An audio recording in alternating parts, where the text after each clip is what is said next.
ठीक है क्लास, तो आज ये मतलब इंट्रोडक्टरी कम डेमो क्लास है आपकी। ठीक है, हम अब क्या करेंगे, थोड़ा सा मैं आपको बता दूं। देखो अभी आप जितने भी लोग हो वो एडमिशन के लिए मतलब बैच से जुड़े हुए हो, है ना। ये पूरा का पूरा जो बैच है वो एडमिशन के लिए आप लोग आए हुए हो। कुछ इसमें एमपीएड के स्टूडेंट्स भी हैं, बीपीएड के स्टूडेंट्स भी हैं, बीएससी इन फिजिकल एजुकेशन के स्टूडेंट्स भी हैं, और जो बीपीएड 4 इयर्स कोर्स है उसके भी स्टूडेंट्स हैं हमारे पास। तो ये आज की क्लास जो है वो कंबाइंड क्लास है ना।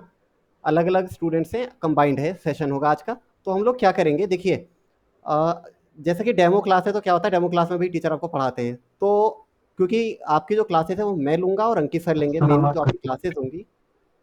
आवाज़ कट रही है मेरी।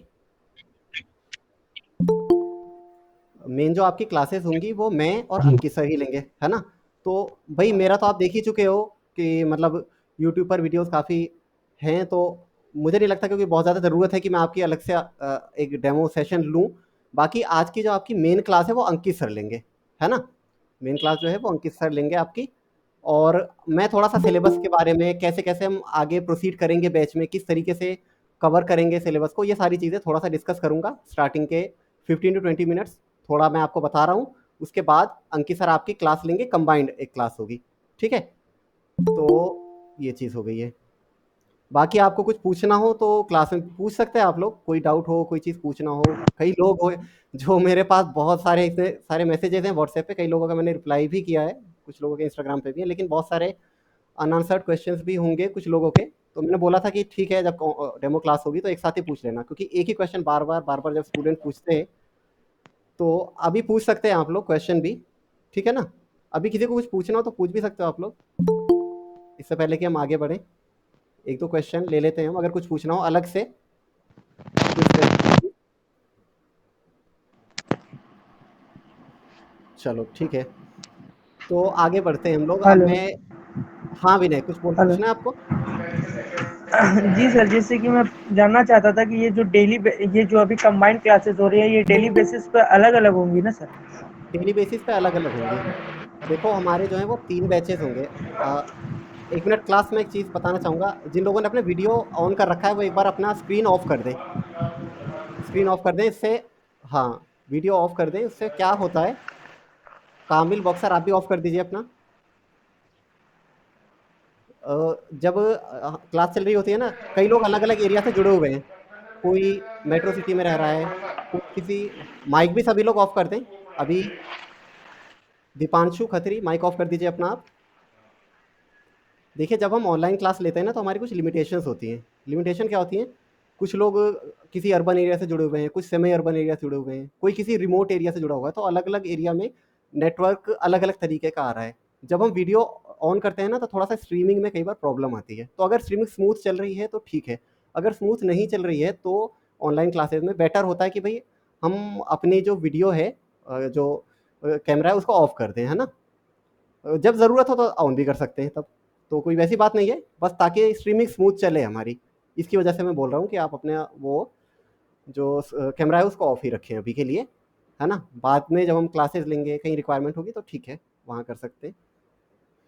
तो ये चीज़ है। बाकी माइक भी, कुछ क्वेश्चन पूछना हो तो भाई ऑन करिए और पूछ सकते हैं, बाकी लिख करके भी पूछ सकते हैं आप, और बाकी ऑफ ही रखिए अपना माइक। ठीक है, तो ये चीज़ हो गई। कोई हेलो। स्टूडेंट कुछ पूछ रहा था, यश सर चौहान, मुझे एक हाँ बताओ। डाउट है। वन बाय वन अभी पहले सर आप कब से ना बैच स्टार्ट करेंगे? हाँ, वो सारी चीज़ें अभी मतलब हम इसी डिस्कस वीक करेंगे। में? वो हाँ, इसी वीक में स्टार्ट होगा, सारी चीज़ें ओके अभी सर। डिस्कस करेंगे। चलो ठीक है, हेलो। बता ही देता हूँ मैं, स्टार्ट करते हैं। यश, हाँ कुछ पूछना है। सर, एमपीएड के लिए डोमेन सब्जेक्ट को ही आप पढ़ाएंगे या जो जनरल है उसे भी? दोनों चीज़ें कवर करेंगे हम लोग, डोमेन को तो करेंगे ही, डोमेन के साथ साथ जनरल वाला पार्ट भी कवर करेंगे।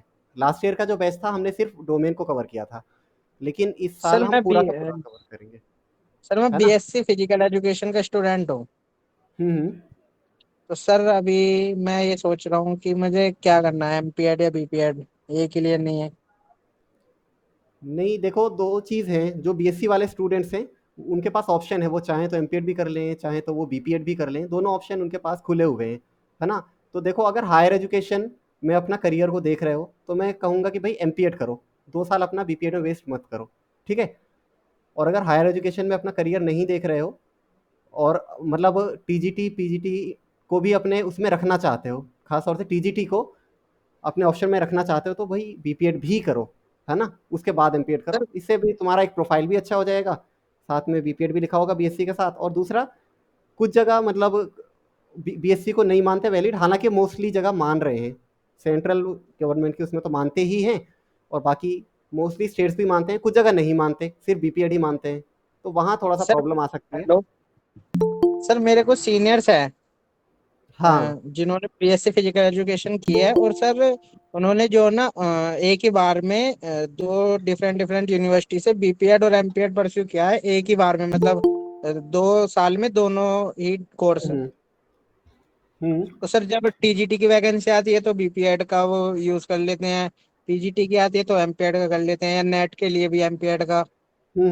देखो ऐसा कर सकते हैं, ठीक है, उन लोगों ने किया है, लेकिन देखो अभी तो कोई प्रॉब्लम नहीं आएगी, है ना, लेकिन जी सर। फ्यूचर में कई बार ऐसी प्रॉब्लम आ सकती है कि एट द सेम टाइम दो अलग अलग डिग्री कोई रेगुलर में नहीं कर सकता है। उन लोगों ने कर लिया है, ठीक है, कुछ होगा नहीं, लेकिन मान लेते हैं कोई आरटीआई फाइल करके पूछता है कि भाई, मान लेते हैं कहीं उनकी जॉब लग जाती है किसी जी गवर्नमेंट उसमें, किसी भी डिपार्टमेंट है, उस डिपार्टमेंट से आरटीआई फाइल करके पूछता है कि भाई आपका ये सर डेमो इंडिविजुअल से है, स्टार्ट कर इसकी दीजिए डिग्री प्लीज। वैलिड नहीं है, तो ऐसे करके बहुत सारी चीज़ें होती हैं, है ना, तो प्रॉब्लम आ सकती है उन लोगों को, तो ना करें ऐसा, तो बेटर है ना, ठीक है, क्लियर है, जी तो ये चीज़ है। अब देखो वापस सर लौटते हैं हम ये अपने टॉपिक पर। बीपीएड का जो ये क्या सर ये भी पी वाले वैलिड है।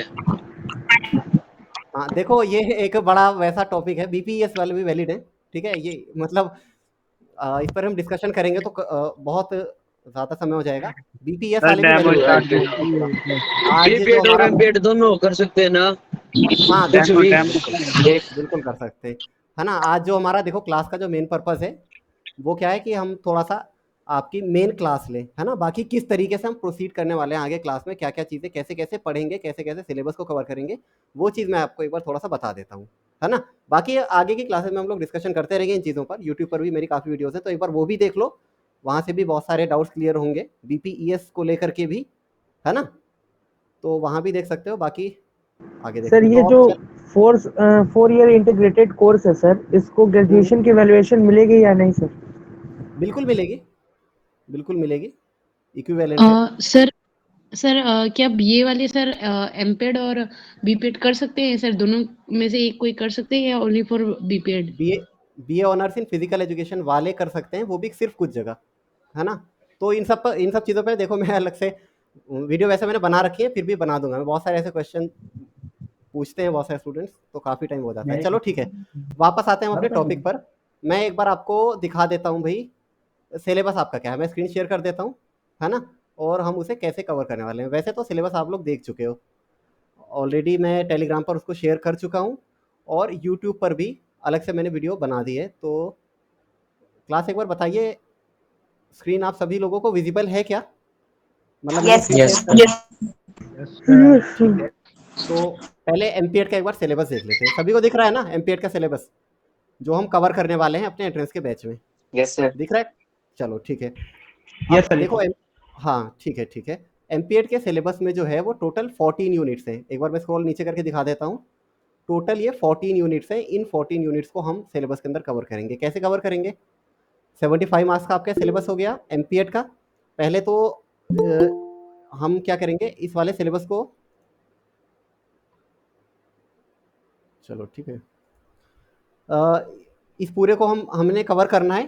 तो इसमें 14 यूनिट्स में कुछ पोर्शन मैं पढ़ाऊंगा, कुछ पोर्शन अंकित सर लेंगे, ठीक है, हाफ हाफ करके ऐसे करेंगे एमपीएड का हम। तो ये हिस्ट्री से शुरू होकर और लास्ट में पूरा ये यहाँ तक जाता है, सारी चीज़ें इसमें, नेशनल स्पोर्ट्स स्कीम्स, ये सारी चीज़ें हैं। सर क्लासेस की टाइमिंग यही रहेगी। क्लासेस की टाइमिंग आपकी 9:15 होगी, 9:15 पे पीजी का बैच होगा, और आपका जो यूजी का बैच होगा वो 8 o'clock होगा इवनिंग में, ठीक है। बाकी अभी डिटेल्स बता सर दूंगा मैं। मॉर्निंग में पीजी वाला बैच रहेगा। नहीं नहीं, इवनिंग, कोई भी क्लास होगी वो इवनिंग ही ओके होगी, मॉर्निंग में नहीं होगी, है ना, जी, ठीक क्योंकि ठीक सर। मॉर्निंग में बड़ी ओके, लिमिटेशंस हैं, कई लोग प्रैक्टिस के लिए जाते हैं, फिर हमारे भी हाँ जी हाँ जी। अपना भी रिसर्च वर्क है, तो बहुत सारी चीज़ें हैं, है ना। Okay sir, okay sir. तो ये चीज़ है, सर जो तो ये एमपीएड का टेलीग्राम ग्रुप में ऐड नहीं है उनका क्या होगा? टेलीग्राम ग्रुप को तो भाई कोई भी ज्वाइन कर भाई सकता है। जिसको भी डाउट है ना वो क्लास से सर बाहर उसका पूछे। लिंक आ, उसमें भेज दे ग्रुप में। ठीक है, क्लास हम आगे बढ़ते हैं, है ना। अभी देखो थोड़ा सा सिलेबस में हम बात कर रहे हैं, तो सिलेबस पे ही रहते हैं, है ना। ये हमारा पूरा सिलेबस हो गया एमपीएड का, जो कि हम कवर करेंगे। कुछ पार्ट अंकित सर कवर करेंगे, कुछ पार्ट मैं कवर करूंगा, ठीक है। अब उसके अलावा एमपीएड में देखो भाई 25 नंबर का आपका जो है वो क्या आएगा, एक जनरल पेपर भी आता है इन 75 से अलग। तो ये जो जनरल पेपर आएगा इसके लिए हम क्या करेंगे, अब एक बार बीपीएड का सिलेबस देख लेते हैं। ये है बीपीएड का सिलेबस। बीपीएड क्योंकि पूरा जनरल पेपर ही है ना। दिख रहा है, दिख रहा है ना क्लास, बीपीएड का मैंने शेयर किया है। ये दिख रहा है, नहीं दिख रहा है सर। नहीं दिख रहा है, दिख रहा है सर, दिख रहा है, दिख रहा है, दिख रहा है। ठीक है सर दिख रहा है। हाँ ठीक है ठीक है। ये बीपीएड का है, COQ P11 कोर्स कोड है। जिन लोगों ने फॉर्म फिल किया होगा पता होगा उनको। अब इसमें पूरा जनरल पेपर है ना। जनरल पेपर में क्या क्या है बीपीएड के में, आपका एक तो लैंग्वेज वाला पार्ट है, या तो आप इंग्लिश कर सकते हैं या इंग्लिश हिंदी कर सकते हैं, जो भी आपकी चॉइस हो, है ना। अच्छा एक चीज़ मुझे बताइए भाई, बीपीएड के जो स्टूडेंट्स हैं यहाँ पे, अभी हम आगे बढ़ने से पहले, कितने लोग हैं बीपीएड में जो कि हिंदी को ऑप्ट किया है उन्होंने, कितने लोग हैं ऐसे। सर मैंने किया है सर, विनय। मैंने क्या सर? मैंने भी किया है, मैंने भी सर। ठीक है ठीक है। अभी एक जगह तो हाँ ठीक है, तो कोई एक सिग्निफिकेंट नंबर ऑफ स्टूडेंट्स हैं जिन लोगों ने बीपीएड को किया है ऑप्ट। इंग्लिश को किसने ऑप्ट किया है बीपीएड में। सर मैंने सर मैंने भी सर लैंग्वेज का बात सर मैंने भी किया है। ठीक है ठीक है। सर लैंग्वेज लैंग्वेज चॉइस में, करने हाँ के लिए लैंग्वेज में, क्योंकि हाँ लैंग्वेज में कोई एक चीज आप करना होगा, आइदर हिंदी और इंग्लिश, है ना। चलो ठीक है। तो मेजॉरिटी इंग्लिश वालों की है। फिजिकल एजुकेशन का टेस्ट हिंदी या इंग्लिश में, या फिर जो और एक ऑप्शनल लेना पड़ता है उसमें। हाँ वही बता रहा हूँ मैं आपको। बीपीएड में देखो फिजिकल एजुकेशन से क्वेश्चन नहीं आएंगे, ये चीज़ तो आपको क्लियर है ना। ये चीज़ मैं काफ़ी बार हाँ जी। बता चुका हूँ कि भाई बीपीएड में जो 2 इयर्स बीपीएड कोर्स है उसमें फिजिकल एजुकेशन से आपका एक भी क्वेश्चन नहीं पूछा जाएगा। जनरल पेपर है, सिलेबस क्या है देख लो, ये लिखा हुआ है। एक तो लैंग्वेज से क्वेश्चन आएंगे, हिंदी या इंग्लिश से आप कोई भी अटेम्प्ट कर सकते हैं। दूसरा जीके वाला पार्ट होगा। तीसरा आपका कंप्यूटर का पार्ट होगा। चौथा आपका लॉजिकल रीजनिंग होगा, है ना। और पांचवा आपका मैथ वाला पार्ट होगा, यहाँ नहीं लिखा हुआ है लेकिन है वो, है ना। तो ये आपका एक जनरल पेपर है। अब हम क्या करेंगे, बीपीएड और एमपीएड का जो सर बैच तो होगा जो वो हमारा, एग्जामिनेशन का बात हो रहा था, तो सर उसमें तो लिखा हुआ था कि एक फिजिकल एजुकेशन का टेस्ट होगा, फिर जीएटी, फिर देखो एक बार देखो अभी अभी क्वेश्चन मत पूछो, अभी मुझे थोड़ा सा बताने दो, फिर जब मैं कंप्लीट कर लूँ अपनी बात उसके बाद डाउट की क्लास टाइम दूंगा मैं आपको क्वेश्चन पूछने का, ठीक है। अभी मुझे कंप्लीट करने दो जो मैं बोल रहा हूँ बातें, ठीक है। तो बीच में इंटरप्ट नहीं करना है, ठीक है। तो देखो बीपीएड का मैंने बता दिया, बीपीएड का ये है, टोटल 100 क्वेश्चंस होंगे इसमें, ये ऐसे ऐसे आपको अटेम्प्ट करना है। ये पूरा सिलेबस है आपका, डिटेल सिलेबस। ये इंग्लिश का हो गया, ये हिंदी का आपका है, और हिंदी के बाद ये आपका मैथ्स वाला पार्ट है, ये आपका लॉजिकल रीजनिंग है, और ये डाटा इंटरप्रिटेशन है जो कि मैथ का ही एक तरीके से पार्ट हम बोल सकते हैं, और इसके अलावा जनरल अवेयरनेस है। अब इसी तरीके का कुछ जनरल पेपर आपका एमपीएड में भी आएगा। तो हम लोग किस तरह से कवर करेंगे उसको, आपका जो बैच का टाइमिंग होगा क्लास, वो 9:15 PM होगा। क्या टाइमिंग होगा आपका, 9:15 PM टाइम होगा पीजी कोर्सेज का। रात में हम लोग पीजी को कवर करेंगे 9:15 पे। एक साथ दोनों बैचेस चलेंगे, एक बैच मैं ले रहा हूँगा, एक बैच अंकित सर ले रहे होंगे, है ना। तो जब आपकी क्लास स्टार्ट होगी तो स्टार्टिंग में मैं एमपीएड की क्लास लूँगा, और अंकित सर जो हैं वो बीपीएड की क्लास लेंगे, है ना।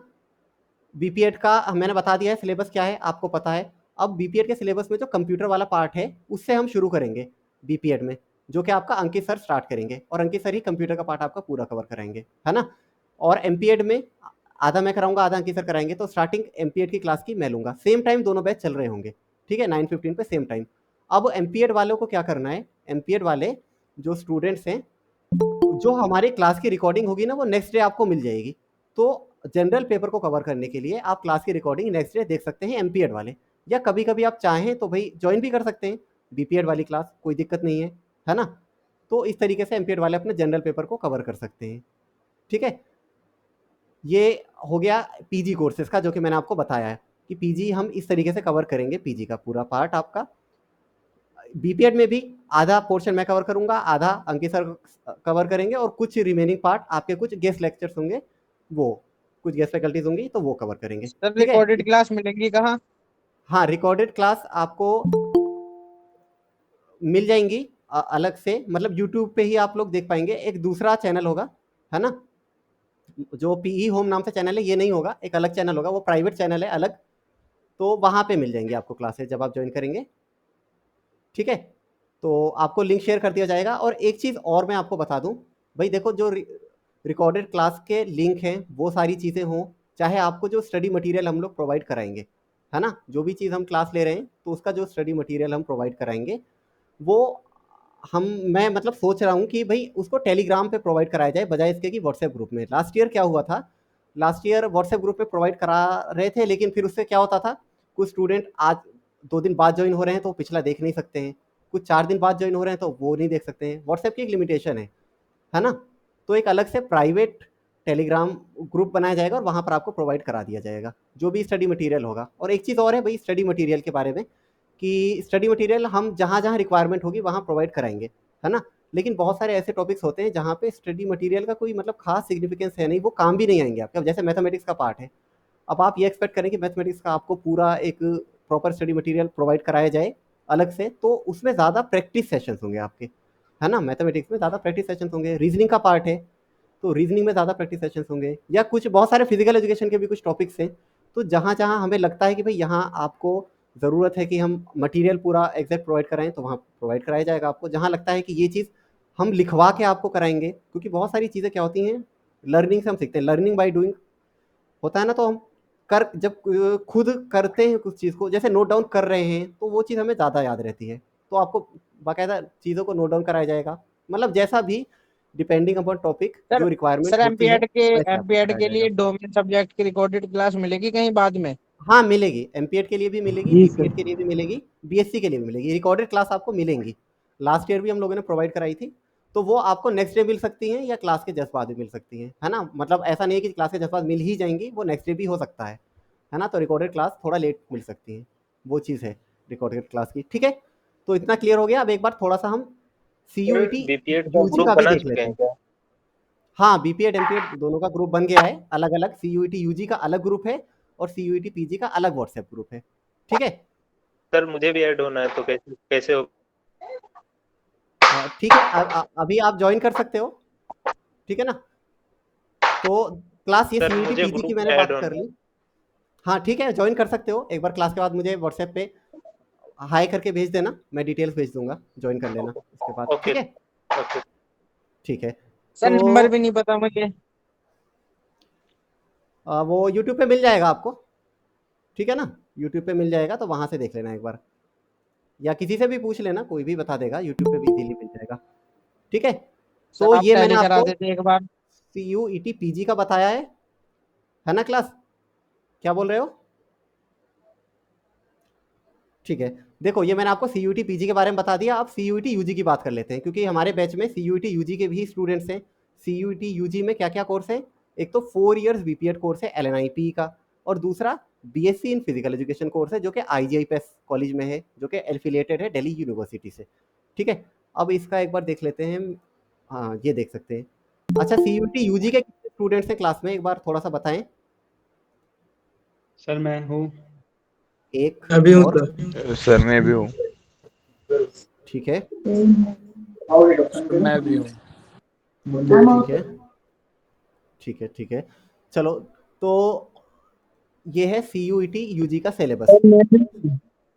हाँ ठीक है, तो सीयूईटी यूजी के सिलेबस में सिर्फ आपका एक तो एलएनआईपी की, देखो एक चीज़ और है, सीयूईटी यूजी में क्या सिलेबस होगा आपका, जिन लोगों ने सिर्फ एलएनआईपी भरा है तो उनका जो सिलेबस है वो सिर्फ और सिर्फ फिजिकल एजुकेशन का सिलेबस होगा। फिजिकल एजुकेशन से अलग उन्हें कुछ भी नहीं पढ़ना है ना। एलएनआईपी में फिजिकल एजुकेशन से अलग कुछ भी नहीं पढ़ना है आपको, ये एक बहुत बड़ा एडवांटेज है आपके पास। और जिन लोगों ने बीएससी इन फिजिकल एजुकेशन का फॉर्म फिल किया है सर तो वो, एलएनआईपी से सिर्फ बीपीएड का भरा है सर, तो इसमें भी सिर्फ फिजिकल एजुकेशन सर ना? हाँ सिर्फ फिजिकल एजुकेशन, इससे अलग कुछ नहीं। तो ये बहुत बड़ा एडवांटेज है एलएनआईपी 4 इयर्स बीपीएड वालों के लिए। दूसरा BSc in physical sir education है, हेलो इसमें सर। क्या होगा, हाँ बताओ। सर उसमें कोई ऑप्शनल लैंग्वेज नहीं जो भरना था? हाँ नहीं। वही चीज़, अभी वही चीज़ देखो, अभी मैं बता रहा हूँ, बीच में आप लोग okay interrupt sir okay sir. ना करो भाई, मैं सारी चीज़ें बताऊंगा आपको, है ना। तो एलएनआईपी देखो, सीयूईटी यूजी में क्या करना है आपको, LNIP के लिए आपको सिर्फ फिजिकल एजुकेशन ऑप्ट करना है फॉर्म फिल करते समय। बता चुका हूँ मैं आपको बहुत सारी वीडियोस में, नहीं पता था तो अब आपको पता चल गया है, और पता होगा आपको क्योंकि भाई देखो डेट्स खत्म हो चुकी हैं। तो आप अगर क्लास में आए हैं इट मीन्स आप फॉर्म फिल कर चुके हो, तभी आप क्लास में आए हो, है ना। और BSc इन फिजिकल एजुकेशन का सिलेबस क्या है, उसमें फिजिकल एजुकेशन प्लस एक लैंग्वेज सब्जेक्ट प्लस 2 और सब्जेक्ट जो कि आपने 12th क्लास में कोई भी पढ़ा हो। ज़रूरी भी नहीं है कि 12th में ही पढ़ा हो, अलग भी हो सकता है। जो भी आपको ऑप्शन दिए गए हैं उनमें से भी सेलेक्ट आप कर सकते हो।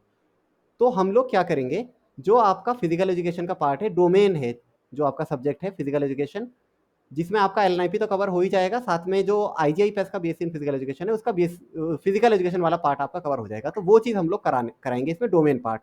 बाकी लैंग्वेज पार्ट के लिए जो BSc फिजिकल एजुकेशन वाले हैं वो चाहें तो इंग्लिश या हिंदी का जो भी उन्होंने ऑप्ट किया है, रिकॉर्डेड सेशन देख सकते हैं, जो कि हम BPEd 2 ईयर्स कोर्स वालों को करा रहे हैं, तो उससे कवर हो जाएगा।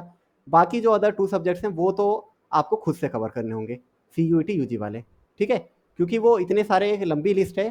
तो मेरे ख्याल से 13 एक दूसरे मतलब 13 की एक अलग लिस्ट है और कुछ 7 to 8 अलग लिस्ट है उन सब्जेक्ट्स की। तो एक मतलब बहुत सारे कॉम्बिनेशन ऑफ सब्जेक्ट्स हैं, तो उसमें क्या होगा, वो चीज़ पॉसिबल नहीं है कि हम लोग कवर कर पाएँ उसको, है ना, क्योंकि उसके लिए बहुत सारी फैकल्टी फिर हायर करनी होगी अलग अलग सब्जेक्ट के लिए, जो कि बहुत ज़्यादा एक्सपेंसिव होगा स्टूडेंट्स को पे करना बैच के लिए। तो हम लोग डोमेन पार्ट कवर करेंगे और प्लस आपका लैंग्वेज वाला पार्ट भी जो BSc वाले हैं वो वहाँ से कर सकते हैं। तो मुझे लगता है आपकी प्रिपरेशन इससे अच्छी खासी हो सकती है। LNIP वालों को तो कोई प्रॉब्लम ही नहीं है, बाकी BSc वालों को 2 सब्जेक्ट खुद से कवर करने होंगे तो वो आप कर सकते हैं, ठीक है। अब थोड़ा सा सिलेबस देख लेते हैं। देखो बहुत बड़ा सिलेबस, अभी थोड़ी देर बाद बात करेंगे। देखो ये सिलेबस है आपके सामने, सिलेबस है फिजिकल एजुकेशन का, BSc फिजिकल एजुकेशन और IGI-PES BPEd। छोटा सा सिलेबस है, कोई बहुत बड़ा सिलेबस नहीं है, इजीली हम इसको कवर कर लेंगे। टोटल 9 यूनिट है यहाँ पर। कितनी? 9 यूनिट है टोटल। इन 9 यूनिट को हमें कवर करना है और इन यूनिट में कोई बहुत ज़्यादा इन डेप्थ स्टडी हमें नहीं करनी है।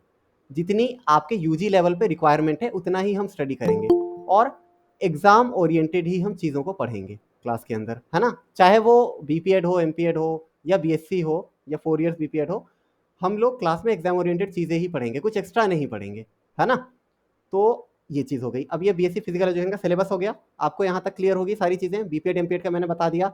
बाकी मैंने आपको बता दिया है आपका जो मेन सब्जेक्ट है उसके साथ साथ आपका जनरल पेपर के बारे में मैंने आपको बता दिया है, ठीक है क्लास। यहाँ तक चीज़ें क्लियर हैं? किसी को कोई सिलेबस को लेकर डाउट, कुछ पूछना हो सिलेबस को लेकर के, तो आप पूछ सकते हो आप लोग। जी सर, आप डेमो स्टार्ट कीजिए। सर CUT PG का बना हुआ, ठीक है। तो सिलेबस में मोस्टली चीज़ें मैंने कर ही दी हैं, बता ही दी हैं आपको।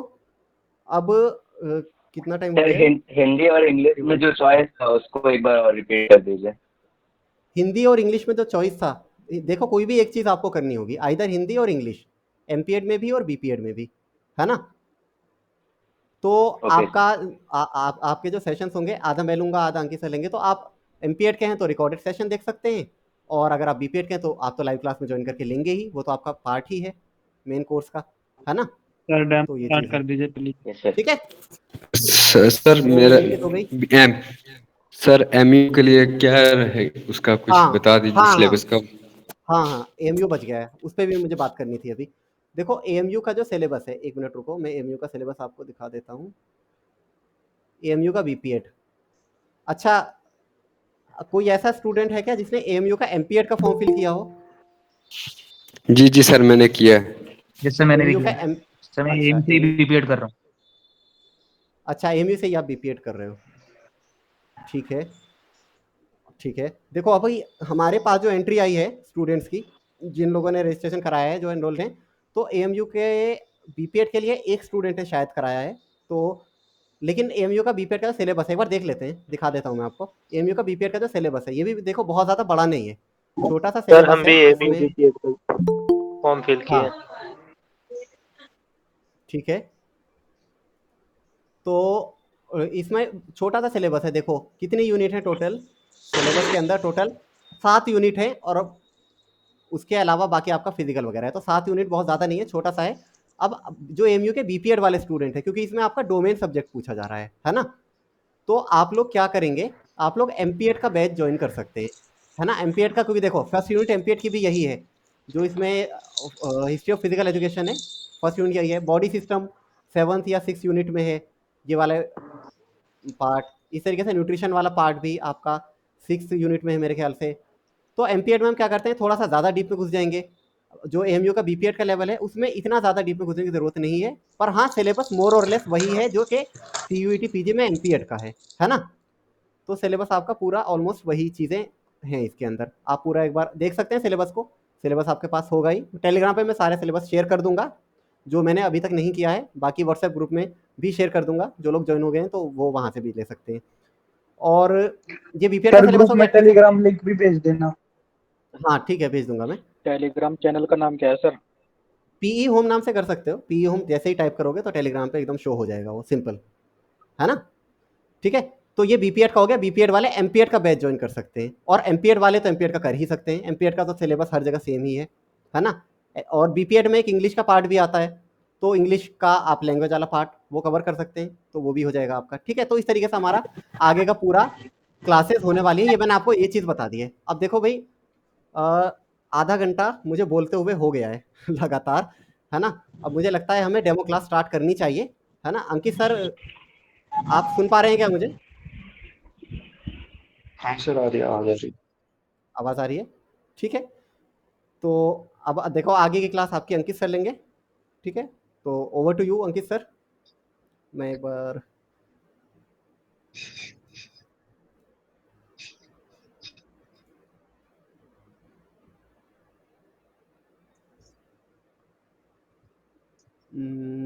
हाँ, गुड इवनिंग क्लास। आवाज आ रही है सबको? Yes sir, good evening. आ रही है सर। हाँ देखो, सबके बहुत सारे सवाल है अलग अलग। तो मतलब जितने भी जिसके भी जो भी क्वेश्चन है रिलेटेड टू कोर्स की, क्लास कैसे ज्वाइन करनी है, कितनी फी है और क्या कुछ है, जिनको ये सब पूछना हो आप एक काम कर सकते हैं कि आप क्लास के बाद रुक सकते हैं। आमीन सर आपको बाद में बता देंगे, ठीक है। और अभी ऑलमोस्ट बाकी सारी चीजें बता दी आमीन सर ने। तो अभी हम देखो जो हमारी क्लासेज होने वाली है किस तरीके से होंगी कि जो हमारी क्लासेज होगी ना, वो ऐसा नहीं होगा कि यहाँ पे मैं बैठ के कुछ भी बोल रहा हूँ और आप उधर सुन रहे हैं पैसिवली। क्लासेज जो होंगी वो इंटरेक्टिव क्लासेज होंगी। इधर से मैं कुछ बोलूंगा, मैं आपको बताऊंगा, पढ़ाऊंगा, तो उधर से मतलब मैं पहले आपसे पूछूंगा, अभी इंटरेक्शन करेंगे हम लोग, ठीक है। लेकिन आज की क्लास में ये सब पॉसिबल नहीं हो पाएगा क्योंकि as you can see there are मतलब ज्यादा स्टूडेंट हैं। तो जैसे कि अभी आमीन सर बता रहे थे, तो बहुत सारे डाउट होंगे उन लोगों के और बहुत सारी कन्फ्यूजन भी होगी। तो काफी सारी चीजें होंगी। तो आज की क्लास में ये पॉसिबिलिटी थोड़ी सी कम हो जाती है कि हम लोग डिस्कस करके पढ़े। बाकी जो रेगुलर हमारी क्लासेज होने वाली है वो हम डिस्कशन करेंगे, ठीक है। और वो इंटरेक्टिव क्लासेज होंगी, ऐसा नहीं कि वन वे डिलीवरी चलती है, ठीक है। तो आज हम जो पढ़ने वाले हैं, आज हम एक अपना जो टॉपिक कवर करेंगे वो है हमारा बेसिकली हेल्थ एजुकेशन का न्यूट्रिशन पार्ट, ठीक है। एक बार मैं स्क्रीन शेयर कर देता हूँ, अगर आप लोगों को विजिबल हो तो बताना।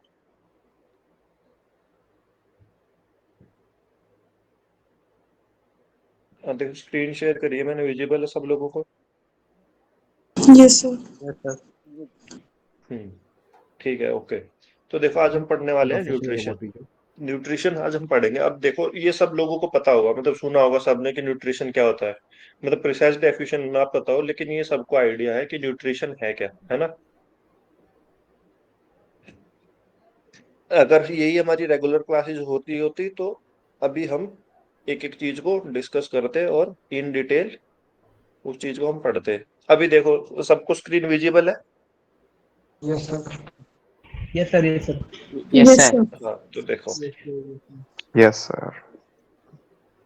तो प्राइमरली हम देखो डिस्कस करते हैं न्यूट्रिशन है क्या। सबसे पहले what is food? Anything that can be eaten और जो हमें एनर्जी देता है, एनर्जी प्रोवाइड करता है, that is classified as food, as simple as that, ठीक है। अब उसमें क्या आता है, बैलेंस डाइट और न्यूट्रिशन। बैलेंस डाइट भी सबको पता है। बैलेंस डाइट क्या है? As name suggest, what is balance diet? Balance diet मतलब the diet which is in balanced, means ये जो बैलेंस डाइट है, बैलेंस डाइट कॉन्सेप्ट ऐसा नहीं है कि वो सबके लिए फिक्स है, ये वेरी करता है क्योंकि हर एक इंडिविजुअल अलग अलग है। कोई दो इंडिविजुअल एक जैसे नहीं है ना। सबका बॉडी शेप, बॉडी स्ट्रक्चर अलग अलग है, सबकी रिक्वायरमेंट भी अलग अलग है। जो चीज मतलब मान लो मेरे को जितना न्यूट्रिशन चाहिए उतना हो सकता है किसी और को ना चाहिए हो, क्योंकि मेरा गेम है बास्केटबॉल और किसी का हो सकता है बॉक्सिंग है, वेट लिफ्टिंग, उनको उस अकॉर्डिंगली चाहिए, उनकी रिक्वायरमेंट अलग, मेरी अलग है। तो जो बैलेंस डाइट का कॉन्सेप्ट है इंडिविजुअल टू इंडिविजुअल वेरी करता है, बट इन जनरल जो एक डेफिनेशन है बैलेंस डाइट की वो क्या हो सकती है कि बैलेंस डाइट इज जिसमें सारे न्यूट्रिएंट्स, जितने भी न्यूट्रिएंट्स हैं वो एक जो भी रिक्वायरमेंट प्रोपोर्शनेट है उस रिक्वायरमेंट के अकॉर्डिंगली सारे न्यूट्रिशन हमें उस डाइट से मिल रहे हैं, तो that will be called as balance diet. ठीक है। इसके बाद जो हमारा मेन टॉपिक आज का न्यूट्रिशन, व्हाट इज न्यूट्रिशन।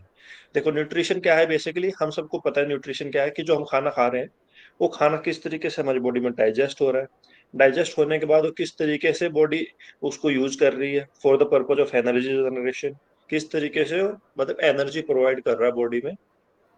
ठीक है। This deals with nutrition. जो न्यूट्रिशन है, न्यूट्रिशन डील्स करता है basically digestion of food, intake, digestion and किस तरीके से फिर हमें एनर्जी प्रोवाइड कर रहा है। तो ये जो पूरा जो इन डिटेलिंग है ये हम न्यूट्रिशन में पढ़ते हैं। अब देखो, अब आप लोगों ने सुना होगा कि कार्बोहाइड्रेट होता है, कार्बोहाइड्रेट हमें एनर्जी देता है, फैट भी एनर्जी देता है, फैट कम लेना चाहिए, कार्बोहाइड्रेट ज्यादा लेना चाहिए, फिर प्रोटीन भी है ना, ये सब सुना होगा। लेकिन न्यूट्रिशन में आज हम यही पढ़ने वाले हैं कि ये जो सारी चीजें हैं ये कौन कौन सी कैटेगरी में आती हैं और किस चीज का क्या सिग्निफिकेंस है और कौन सी चीज किस तरीके से हमारी डाइट में इंक्लूड होनी चाहिए और कौन सी चीज बेसिकली क्या क्या फंक्शन करती है हमारी बॉडी में। ठीक है। तो सबसे पहले हमने क्या जाना, व्हाट इज न्यूट्रिशन। ठीक है। अब ये बताओ न्यूट्रिशन क्या है, ये सबको पता है, यहाँ तक सबको एक क्लियर आइडिया हो गया कि what is nutrition. Yes sir. तो देखो, अब हमने ये देख लिया कि न्यूट्रिशन है क्या। अब देखो, जैसा कि मैंने बात किया कि हमने बेसिकली ये भी सुना होगा मिनरल्स होते हैं, विटामिन होते हैं, कार्बोहाइड्रेट होते हैं, फैट, प्रोटीन, ये सब ने सुना है, बट ये फंक्शन क्या करते हैं और उनको किस बेसिस पे अलग अलग कैटेगरीज में डिवाइड किया गया है वो इम्पोर्टेंट है। देखो, सबसे पहले आता मैक्रो न्यूट्रिएंट्स और एक आता माइक्रो न्यूट्रिएंट्स। अब मैक्रो क्या है, जो लिटरल मीनिंग है मैक्रो वर्ड का वो क्या है, macro, MACRO, macro. Macro word का लिटरल मीनिंग क्या है, मैक्रो और माइक्रो में क्या डिफरेंस है अगर हम लिटरल मीनिंग पे जाएं? माइक्रो जो होता है बड़ा होता है, हाँ माइक्रो छोटा होता है ना सर। हाँ, माइक्रो जैसे कि सर हम मैंने अपनी आंख से देख सकते हैं और मैक्रो हम अपनी आंख से नहीं देख सकते। अरे सर भाई बोलने तो यार। ठीक है ठीक है ठीक है। देखो, माइक्रो बेसिकली क्या है, micro is that is small in size and macro is something that is big in size. तो माइक्रो और मैक्रो का जो लिटरल मीनिंग हुआ, मैक्रो में मतलब something that is big and micro that is small. तो माइक्रो और macro में क्या फर्क हो गया, मैक्रो है ये जो मैक्रो वर्ड है इसका मतलब होता है ज्यादा और माइक्रो का होता है कम। तो जो मैक्रो न्यूट्रिएंट्स है, अब मैक्रो का मतलब हमें पता ज्यादा, और अब मैक्रो न्यूट्रिएंट्स का क्या मतलब होगा, मैक्रो न्यूट्रिएंट्स में वो सारे न्यूट्रिएंट्स आएंगे जो हमें ज्यादा क्वांटिटी में चाहिए, इसलिए तो हमने इसको मैक्रो न्यूट्रिएंट बोला, मतलब जो बॉडी को ज्यादा क्वांटिटी में चाहिए, इसलिए हमने इनको बोल दिया मैक्रो न्यूट्रिएंट्स। और दूसरी साइड पे माइक्रो, माइक्रो मतलब कम। तो ये इसमें वो सारे हमारे न्यूट्रिएंट्स आएंगे जिसकी बॉडी को रिक्वायरमेंट कम है, इनकी हमें कम क्वांटिटी की जरूरत होती है, ज्यादा हमें नहीं चाहिए। तुमने सुना कभी किसी ने बोला कि मैं बहुत विटामिन लेता हूँ, बहुत प्रोटीन, ऐसा बोला होगा कि मेरे जो डाइट है वो कार्बोहाइड्रेट रिच है, या आजकल मैं प्रोटीन ज्यादा ले रहा हूँ, मैं बॉडी बिल्ड कर रहा हूँ तो मैं प्रोटीन ज्यादा ले रहा हूँ, ये बहुत कॉमनली सुना होगा, है ना। तो जो डिफरेंस है, जो बेसिस है ये कैटेगराइजेशन का, वो यही है कि मैक्रो में वो सारे न्यूट्रिएंट्स आते हैं जो हमें लार्ज क्वांटिटी में चाहिए और माइक्रो में वो सारे न्यूट्रिएंट्स आते हैं जो हमें कम क्वांटिटी में चाहिए। ठीक है। अब मैक्रो में कौन कौन से आ जाएंगे, देखो मैक्रो में आ जाएंगे हमारे कार्बोहाइड्रेट, फैट, प्रोटीन, और माइक्रो में आ जाएंगे हमारे विटामिन, मिनरल्स, वाटर। अब देखो यहाँ पे एक जो इम्पोर्टेंट नोट करने वाली बात है, यहाँ तक सबको समझ आ गया कि ठीक है मैक्रो मतलब जो हमें ज्यादा क्वांटिटी में चाहिए, माइक्रो जो कम में चाहिए। लेकिन यहाँ पे आप नोट करो पॉइंट नंबर 2, ये क्या लिखा है, these are digested by human body. Macronutrients क्या है, ये डाइजेस्ट हो सकते हैं, ह्यूमन बॉडी इनको डाइजेस्ट कर सकती है। और यहाँ पे क्या लिखा है मैक्रो में, these are not digested by human body, है ना। माइक्रो में लिखा है कि ये डाइजेस्ट नहीं हो सकते, ह्यूमन बॉडी इनको डाइजेस्ट नहीं कर सकता। और मैक्रो में लिखा है कि these can be digested by human body. इसका मतलब क्या हुआ? अगर माइक्रो न्यूट्रिएंट डाइजेस्ट नहीं हो रहे तो हम ले क्यों रहे? अगर बॉडी डाइजेस्ट ही नहीं कर पा रही माइक्रो न्यूट्रिएंट को, फिर क्या पॉइंट है उसको लेने का? तो देखो यहाँ पे जो डिफरेंस है, डाइजेशन का मतलब क्या होता है कि कोई चीज हमने खाई, हमने इनटेक किया किसी भी चीज का, ये इट कैन बी एनीथिंग, जो हम डेली बेसिस पे खाना खाते हैं वो हमारे बॉडी में जाएगा। बॉडी में जाने के बाद क्या होगा? डाइजेशन का मतलब क्या होता है कि उस चीज का सिंपलर फॉर्म में ब्रेक डाउन होना, और उस ब्रेक डाउन होने के बाद उसका बॉडी के द्वारा यूटिलाइजेशन होना, दैट इज डाइजेशन। मतलब ओवरव्यू एक देखें तो डाइजेशन क्या है कि हमने कोई चीज खाई है, वो उसके सिंपलर फॉर्म में टूटी है। मान लो मैंने कुछ खाया है, मान लो, वो ऐसे का ऐसा बॉडी डाइजेस्ट नहीं करेगी उसको। सबसे पहले उसको जो उसका बेसिक फॉर्म है ना, बेसिक, उस फॉर्म में टूटेगा, वो सिंपलर फॉर्म में टूटेगा, और उसके बाद बॉडी उसको यूज कर पाएगी, तो वो हो जाएगा डाइजेशन का प्रोसेस। लेकिन जो माइक्रो न्यूट्रिएंट्स है, in case of micro nutrients कौन कौन से हैं? कौन कौन से 3 माइक्रो न्यूट्रिएंट्स थे? विटामिन, वाटर, मिनरल्स, विटामिन और मिनरल्स। हाँ, और ये था, ठीक है। वाटर भी हमारा माइक्रो न्यूट्रिएंट में आता है। ये हमारी बॉडी डाइजेस्ट नहीं कर सकती। इसका मतलब पता है क्या? कि ये ना कोई भी फॉर्म में टूटते नहीं है। मतलब ऐसा नहीं है कि आपने कोई भी विटामिन ए बी सी जो भी लिया वो ब्रेक डाउन नहीं होगा। इंस्टेड ये क्या करते हैं कि जो हमारी बॉडी में मेटाबॉलिज्म प्रोसेस है, मेटाबॉलिज्म डायरेक्ट सर ब्लड से जाके ये मिल जाते हैं। हाँ, ब्लड में जाके मैक्रो भी मिलेंगे, बट वो प्रोसेसिंग के बाद ना सर ये डायरेक्ट जाता है। हाँ, देखो यहाँ पे क्या डिफरेंस हो जाएगा कि ये क्या करेंगे, ये ना आपको कोई एनर्जी भी प्रोवाइड नहीं करेंगे और ये डाइजेस्ट भी नहीं होते। इंस्टेड ये क्या करते हैं, जो भी मेटाबॉलिज्म प्रोसेस है हमारे बॉडी में, मेटाबॉलिज्म प्रोसेस क्या है? What is metabolism? Metabolism is basically अलग अलग केमिकल रिएक्शंस जो हो रहे हैं बॉडी में। जो हम खाना खाते हैं वो भी केमिकल रिएक्शंस के द्वारा ही टूटता है, और जो एनर्जी जनरेट होती है, जो एनर्जी यूज करते हैं, वो भी केमिकल रिएक्शंस ही है। वो हम डिटेल में पढ़ेंगे एनर्जी सिस्टम्स में क्या क्या है, ठीक है। लेकिन अभी के लिए इतना जानो कि जितने भी केमिकल रिएक्शंस है, वो केमिकल रिएक्शंस क्या है? बेसिकली उन केमिकल रिएक्शंस को, अब क्या है, जैसे कि मान लो कहीं पे हमें, मतलब मान लो आग जलानी है, तो आग जलाने के लिए हम क्या करेंगे? हमें क्या चाहिए? सबसे पहले हमें कोई ऐसा सोर्स चाहिए जिसके थ्रू हम मतलब फायर को जनरेट कर सकते हैं, जैसे कि मैच स्टिक है ना, माचिस की तिल्ली से हम आग लगा सकते हैं, और लकड़ी चाहिए। लेकिन मेरे को क्या करना पड़े, मान लो मेरे को ऐसा कुछ चाहिए कि वो बहुत जल्दी आग लग जाए और बहुत तेजी से लग जाए, तो मैं क्या करूंगा? आई कैन यूज पेट्रोल या फिर ऐसे कोई भी चीज यूज कर सकता हूँ। तो देखो अब इस चीज को ऐसे समझो कि हो सकते हैं बॉडी में। हाँ, कुछ है हो सकता है, कुछ है जो नहीं हो सकते, वो हम पढ़ेंगे जब हम आएंगे, डिटेलिंग में पढ़ेंगे एक एक को इंडिविजुअली, फिर हम डिस्कस करेंगे कौन सा होता है कौन सा नहीं होता, ठीक है। अभी जैसे कि मैंने बताया, अगर मेरे को आग जलानी है तो एक तो मैं ऐसे कैसे आग जला दूं, धीरे धीरे धीरे धीरे जलेगी और मेरे को बहुत मेहनत करनी पड़ेगी। लेकिन अगर उसमें मैं तेल डाल दूं, पेट्रोल डाल दूं, तो क्या होगा? बहुत जल्दी आग जल जाएगी और बहुत तुरंत ही जल जाएगी। तो यही काम करते हैं हमारी बॉडी में माइक्रो न्यूट्रिएंट्स। वो क्या करते हैं, जितने भी केमिकल रिएक्शंस हमारी बॉडी में हो रही है ना, उसको स्पीड अप कर देते हैं, उसको स्पीड अप कर देते हैं, उसको एनहेंस कर देते हैं, वो जल्दी हो। तो जो भी मेटाबॉलिज्म प्रोसेस है हमारी बॉडी का, जितने भी केमिकल रिएक्शंस हो रहे हैं, वो केमिकल रिएक्शन बहुत इफेक्टिवली हो पाए, बहुत टाइमली हो पाए और स्पीड से हो पाए। और जो ये मेटाबॉलिज्म का पूरा प्रोसेस है, इसको इन जनरल बोले तो इनको रेगुलेट करते हैं माइक्रो न्यूट्रिएंट्स। तो ये डिफरेंस है दोनों में। मैक्रो क्या है? डाइजेस्ट हो जाएंगे, हमें एनर्जी देंगे, जिसका जो फंक्शन हो फंक्शन करेंगे, कार्बोहाइड्रेट फैट प्रोटीन जो भी, तीनों मैक्रो है, तो ये डाइजेस्ट होंगे, एनर्जी प्रोवाइड करेंगे। लेकिन माइक्रो क्या है? ना तो डाइजेस्ट होंगे ना एनर्जी प्रोवाइड करेंगे, इंस्टेड वो क्या करेंगे, जो भी केमिकल रिएक्शंस हो रहे हैं उनको स्पीड अप कर देंगे ताकि वो इफेक्टिवली हो पाए, ठीक है। यहाँ तक बताओ किसी को कोई डाउट? डायरेक्ट ग्लूकोज फॉर्म में फील होता है ना सर? क्या बोल रहे हो Vipin? Sir micro direct glucose form में फील होता है? नहीं, वही मैं बोल रहा हूँ, जैसे कोई लिक्विड वगैरह हम लोग लेते हैं। नहीं विपिन, नहीं।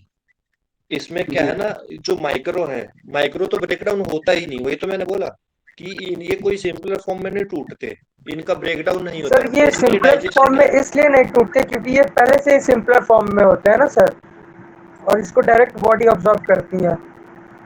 ये ना इनका एब्जॉर्प्शन होता है ना इनका ब्रेकडाउन होता है। ये जो जैसे ही हम लेते हैं वैसे ही ये जाके बस अपना काम चालू कर देते हैं। इनका कोई काम नहीं, इनका काम है उस मेटाबॉलिज्म प्रोसेस को रेगुलेट करना। ना एनर्जी देते हैं ये, ना ये ब्रेक डाउन होते हैं। ब्रेक डाउन होने का मतलब क्या है? सिंपल फॉर्म में टूटना। तो ये ब्रेक डाउन भी नहीं होते हैं, ठीक है। फिर सर ब्रेक कोई डाउन जो टाइम होते हैं पीरियड नहीं होता कब मैक्रो तक एनर्जी प्रोवाइड करते रहेंगे ये?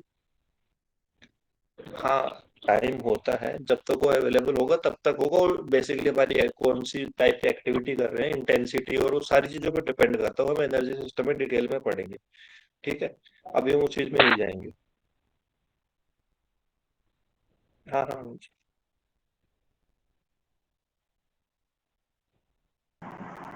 क्लियर आ रही है सर आपकी? क्लियर है सर, क्लियर आ रही है सर क्लियर नहीं है। क्लियर है सर। नहीं, मतलब क्लियर है आवाज, तो ऐसा कोई प्रॉब्लम है नहीं। सर क्लियर है सर। क्लियर है सर। ठीक है, ओके। तो यहाँ तक सबको क्लियर है मैक्रो और माइक्रो का क्या क्या डिफरेंस है, ठीक है। Yes sir. तो देखो, ये हो गया बेसिकली मैक्रो और माइक्रो। आज हम डील करने वाले मैक्रो सेक्शन। जो ये हमारे मैक्रो न्यूट्रिएंट्स है ना, कार्बोहाइड्रेट, फैट, प्रोटीन, आज हम इनके साथ डील करने वाले हैं, ठीक है। क्योंकि एक क्लास में पॉसिबल नहीं हम पूरा न्यूट्रिशन खत्म कर ले। आज हम पढ़ेंगे मैक्रो। मैक्रो में कौन कौन से आते हैं? Carbohydrate, fat, protein. जब मैं ये बोल रहा हूँ कि कौन कौन से आते हैं मैक्रो में और माइक्रो में कौन कौन से आते हैं, तो आप भी मतलब अभी जैसे कि मैंने बताया कि हम अराउंड 90 और 100 अभी है क्लास में स्टूडेंट्स। तो ये पॉसिबल नहीं है कि आप माइक ऑन करके हर एक क्वेश्चन का जवाब दे पाओ, क्योंकि बहुत ज्यादा स्टूडेंट है। तो जब भी मैं बोल रहा हूँ कि अच्छा मैक्रो में कौन कौन से 3 पढ़े हमने, कौन कौन से पढ़ने वाले, तो आप समराइज किया करो अपना मन में। अच्छा हाँ, माइक्रो में ये 3 आते हैं, ये 3 पढ़ने वाले हैं। तो आपको पता चलता रहेगा कि हाँ हम सीख रहे हैं और हमें पता चल रहा है कि हाँ मैक्रो में ये 3 होते हैं। अब मैं बता दे रहा हूँ तो आपको पता चलेगा, ठीक है। एक बार मैंने बता दिया, जब भी अगली बार उस चीज का मतलब अगर इन क्लास इन फ्यूचर कुछ भी अगर उस चीज से लेके कोई क्वेश्चन पुट अप किया जाता है तो ऑब्वियसली मैं आंसर दूंगा, बट आप भी समराइज कर सकते हो कि हाँ ये चीज मेरे को आती है या नहीं आती है, ठीक है। आपको उससे खुद से पता चलेगा कि आपको चीज समझ में आ रही है नहीं आ रही है। तो देखो, अब हम पढ़ने वाले हैं मैक्रो। मैक्रो में 3 चीजें हम पढ़ेंगे, कार्बोहाइड्रेट, फैट, प्रोटीन। अब देखो, कार्बोहाइड्रेट की हमें जो रिक्वायरमेंट है 55 to 70% है। फैट्स 10 to 13% है। प्रोटीन 7 to 15% है।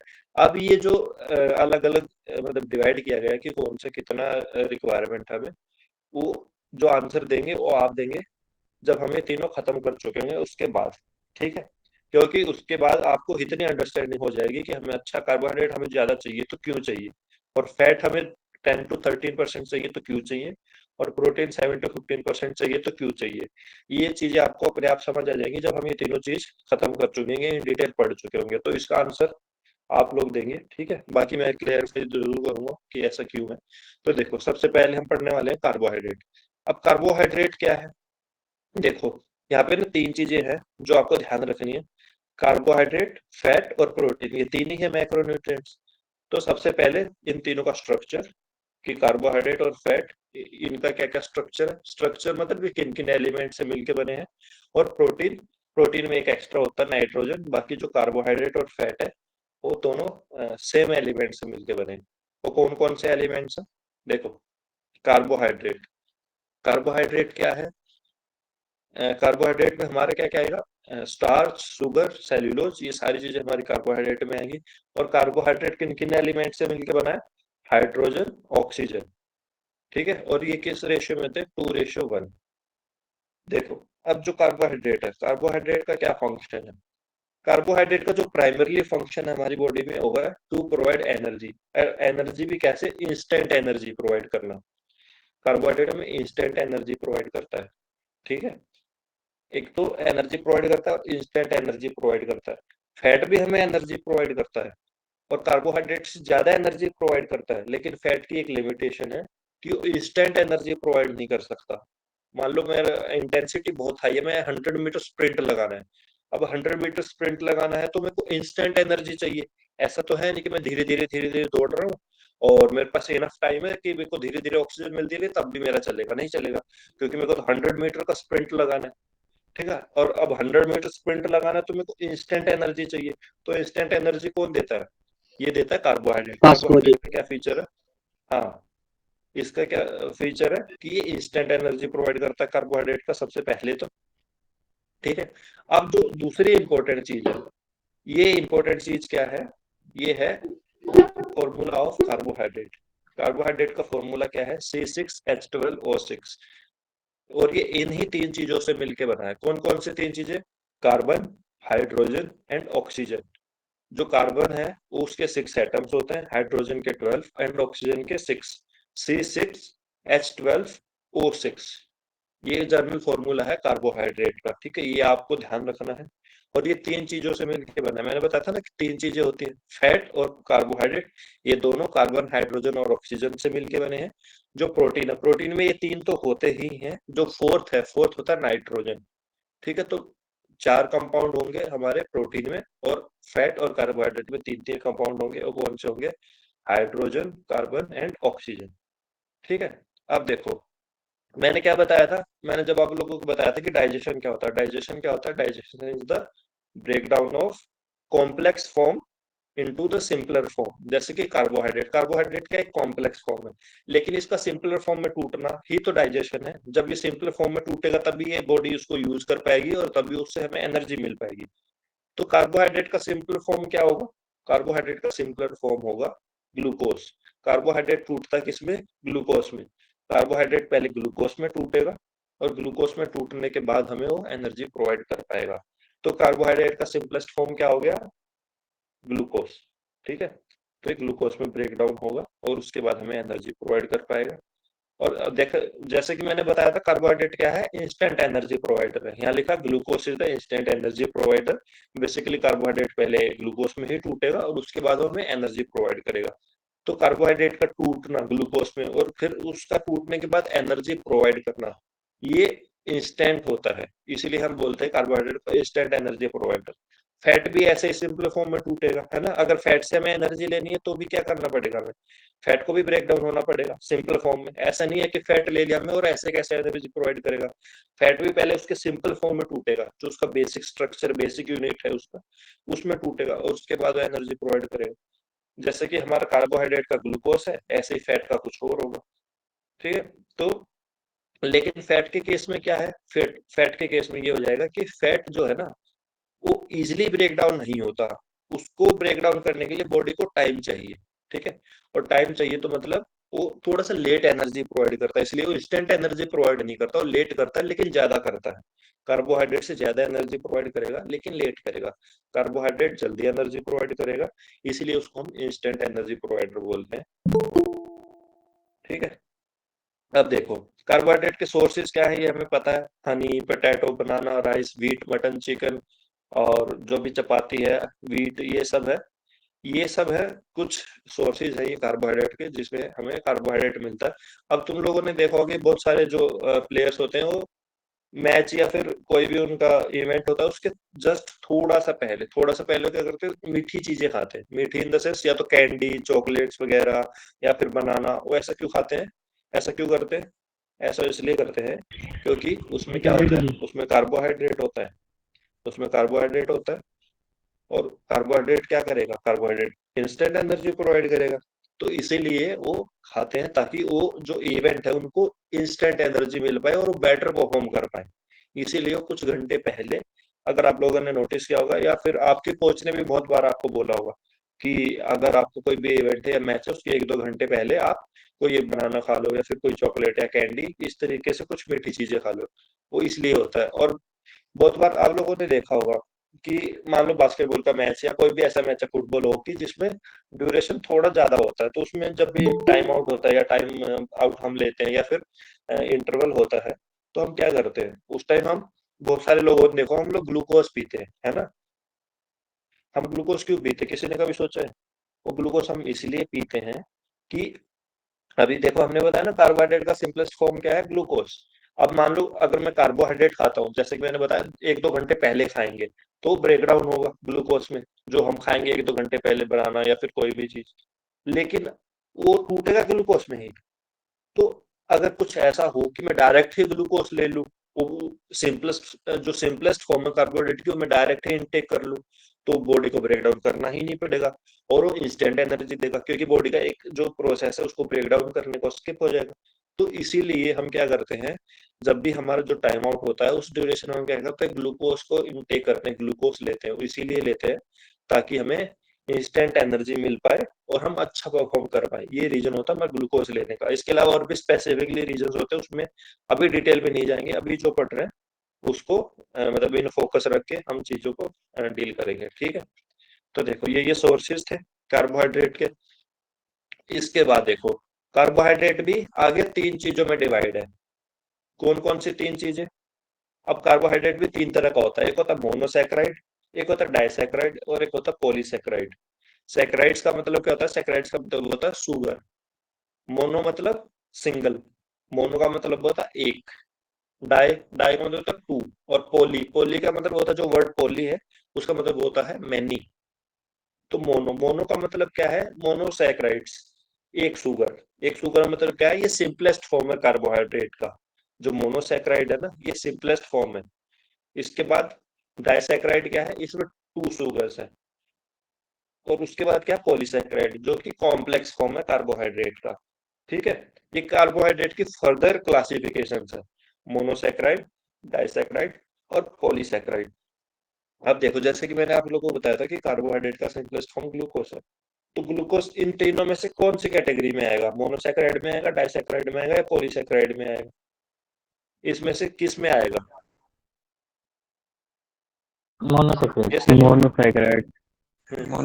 मोनोसैकेराइड्स में आएगा, क्योंकि मैंने बताया ना मोनोसैकेराइड्स एक शुगर मतलब सिंपलेस्ट फॉर्म, और कार्बोहाइड्रेट का सिंपलेस्ट फॉर्म तो ग्लूकोज है। तो ग्लूकोज आएगा किसमें? मोनोसैकेराइड्स में, ठीक है। तो देखो मोनोसैकेराइड्स में ग्लूकोज के अलावा और क्या क्या आएगा? देखो ये हमारे मोनोसैकेराइड्स, इसमें हमारा ग्लूकोज आ गया, हमारा फ्रुक्टोज आ गया और हमारा गैलेक्टोज आ गया। जो हमारा फ्रुक्टोज है ये हमें फ्रूट्स से मिलता है। जो भी फ्रूट्स है, फ्रूट्स में हमारा जो होता तो कार्बोहाइड्रेट ही है, लेकिन फ्रूट्स में किस फॉर्म में होगा? फ्रुक्टोज की फॉर्म में होगा, ठीक है। ये हमारे जो 3 चीजें थी ग्लूकोज फ्रुक्टोज, ये हमारे मोनोसैकेराइड्स हैं। ये आपको थोड़ा सा चार्ट देखना पड़ेगा और इन चीजों को आपको थोड़ा सा ना याद करना पड़ेगा कि मोनोसैकेराइड्स में कौन सा। हालांकि बीपीएड या फिर बीएससी लेवल पे इतना डिटेल में नहीं आएगा, एमपेड वालों के लिए थोड़ा सा इंपोर्टेंट हो जाता है।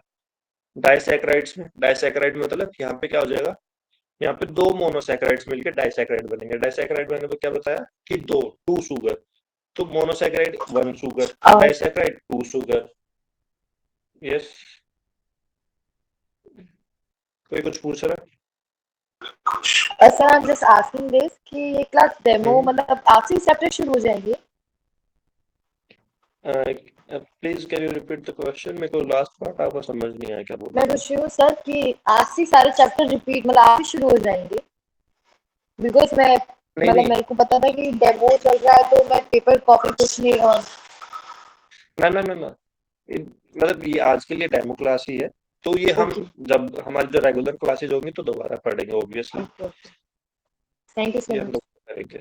ओके, देखो तो देखो मैंने बताया मोनोसैकेराइड क्या है? मोनोसैकेराइड है एक सिंगल शुगर, डाइसैकेराइड है 2 शुगर। तो मोनो मतलब अगर एक है और डाई 2 है, तो अगर मैं 2 मोनो को मिला दूंगा तो क्या डाई नहीं बनेगा? मोनो का मतलब है 1 सिंगल और डाई का मतलब है 2। अगर मैं 2 एक चीजों को मिला दूंगा, ये भी 1 है ये भी 1 है, मैं इन दोनों को मिला दूंगा तो 2 नहीं हो जाएगा? मतलब क्या है कि मैं अगर 2 मोनोसैकेराइड्स को मिला दूं, अगर मैं ग्लूकोज दोनों ग्लूकोज मोनोसैकेराइड है, ये भी ग्लूकोज मोनोसैकेराइड है, मैंने 2 ग्लूकोज को मिला दिया तो ये डाइसैकेराइड नहीं बन जाएगा? तो मोनोसैकेराइड 1 डाइसैकेराइड 2, अगर हम 2 मोनोसैकेराइड्स को मिलाएंगे तो हमारे पास आ जाएगा डाइसैकेराइड्स। तो देखो अब इसमें क्या है? देखो ये है डाइसैकेराइड। डाइसैकेराइड हमारा क्या होता है?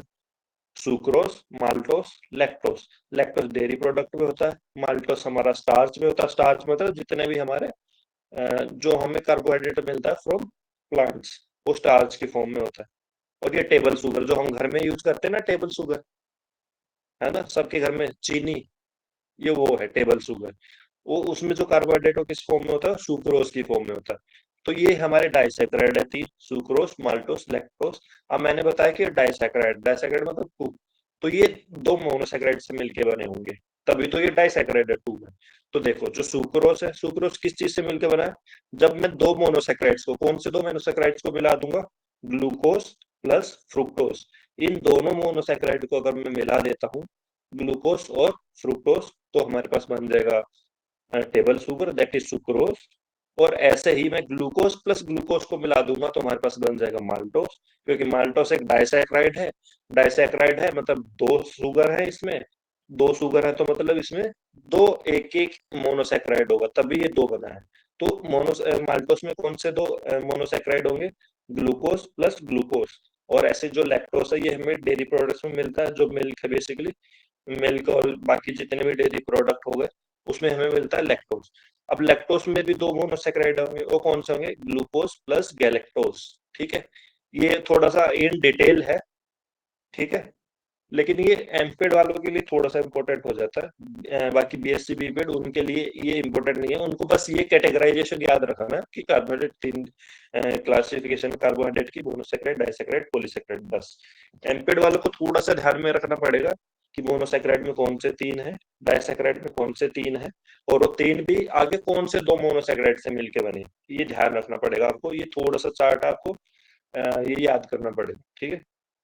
उसके बाद अब देखो, अब हमारा मैंने बताया था ना, एक तो सिंपल फॉर्म होता है, ये हमारा सिंपल फॉर्म है। मोनोसैकेराइड, डाइसैकेराइड दोनों सिंपल फॉर्म में आता है, सिंपल कार्बोहाइड्रेट्स में आता है। उसके बाद फिर हमारा है कॉम्प्लेक्स कार्बोहाइड्रेट। कॉम्प्लेक्स में क्या आएगा हमारा? पॉलीसैकेराइड्स आएगा, ठीक है। अब पोली का मतलब मैंने क्या बताया था? POLY। ये जो वर्ड है, इस वर्ड का मतलब ही होता है मैनी। जैसे मोनो का 1 था, डाई का 2 था, ऐसे पोली का मतलब था मैनी। मैनी का मतलब मोर देन 1, मोर देन 2, 3, मतलब 2, 3, 4 कितने भी हो सकते हैं, इसमें कोई फिक्स नहीं है नंबर। मैनी, ठीक है, मैनी हम 3 को भी मैनी बोल सकते हैं, 4 को भी, 5 को भी, 10 को भी, तो यहाँ पे नंबर फिक्स नहीं है। तो जो पॉलीसैकेराइड है, पॉलीसैकेराइड में हमारा स्टार्च आ जाएगा, जैसे कि मैंने बताया प्लांट से जो भी हमें कार्बोहाइड्रेट मिलता है वो स्टार्च की फॉर्म में मिलता है, ठीक है। उसके बाद फाइबर और ग्लाइकोजन, ये हमें एनिमल सोर्स से मिलता है। और ये हमें फाइबर्स जो है ये भी हमारा जो प्लांट सोर्स है, जैसे कि मैंगो, जितने भी फ्रूट्स हो गए जैसे कि मैंगो, बनाना, उसमें हमें फाइबर्स मिलता है, ठीक है। ये भी हमें डाइजेशन में हेल्प करता है। तो ये हमारे पॉलीसैकेराइड से 3, स्टार्च, फाइबर्स और ग्लाइकोजन। इसमें स्टार्च और ग्लाइकोजन इंपॉर्टेंट है, ठीक है। तो बेसिकली ये जो है ना, ये क्लासिफिकेशन थी, ये थी हमारी कार्बोहाइड्रेट की, मोनोसैकेराइड, डाइसैकेराइड, पॉलीसैकेराइड। मोनोसैकेराइड मतलब 1 शुगर, डाइसैकेराइड मतलब 2 शुगर, पॉलीसैकेराइड मतलब 3 शुगर। और इसके अंदर ये 3 मोनोसैकेराइड है, ये 3 हमारे डाइसैकेराइड है, ये हमारे पॉलीसैकेराइड है। यहाँ तक अगर किसी को कोई कंफ्यूजन है या कोई भी डाउट है, कि अगर किसी को लग रहा है कि मेरे को कुछ कोई पर्टिकुलर पॉइंट समझ नहीं आ रहा है रिलेटेड टू दिस, जितना हमने पढ़ा है, बाकी इसके अराउंड और भी सारी चीजें हैं, वो हम डिस्कस करेंगे, जैसे कि वो कैसे एनर्जी दे रहे हैं, कैसे टूट रहे हैं, ये सब हम पढ़ेंगे। टूटना और ये सब एनर्जी देना हम डाइजेशन में पढ़ेंगे, और बाकी जो भी चीजें हैं वो हम पढ़ेंगे हमारे डाइजेशन सिस्टम में। यहाँ तक अगर किसी को कोई भी कंफ्यूजन या कोई भी क्वेश्चन है तो अब आप पूछ सकते हैं। अगर कोई डाउट नहीं है, सब क्लियर है, तो आप वो भी बता सकते हैं। सर डेफिनेशन और एक्सप्लेन कर दीजिए। क्या एक्सप्लेन करना है सर?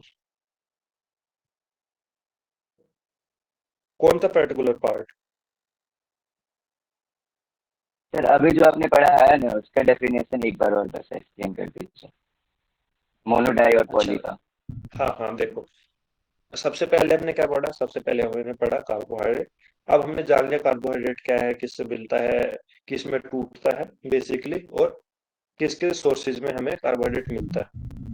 इसके बाद हमने क्या पढ़ा कि इसके ना 3 क्लासिफिकेशन होती है, मोनोसैकेराइड, पॉलीसैकेराइड, डाइसैकेराइड। 3 क्लासिफिकेशन होने का मतलब क्या है कि कार्बोहाइड्रेट एक ऊपर मेजर टर्म है, उसको उसके अंदर 3 कैटेगरीज है। कौन कौन सी? 3 टाइप का कार्बोहाइड्रेट है, ये समझो कि 3 टाइप का होता है कार्बोहाइड्रेट। अलग अलग जो सोर्स है कार्बोहाइड्रेट के, वो अलग अलग फॉर्म में होता है। मान लो फ्रूट है तो फ्रूट में अलग फॉर्म में स्टोर होगा, है ना। कोई और चीज है तो उसमें अलग फॉर्म में स्टोर होगा, डेयरी प्रोडक्ट्स में अलग फॉर्म में स्टोर होगा। तो उसके बेसिस पे उसको डिवाइड किया गया है। सबसे पहला था मोनोसैकेराइड, ये होता है सिंपल कार्बोहाइड्रेट। उसके बाद आता है हमारा डाइसैकेराइड, उसके बाद मोनोसैकेराइड, सॉरी, सबसे पहले हमारा मोनो, फिर हमारा डाई, फिर हमारा पॉली। तो मोनो में क्या होता है? मोनो में होता है सिंगल शुगर, एक सिंगल शुगर।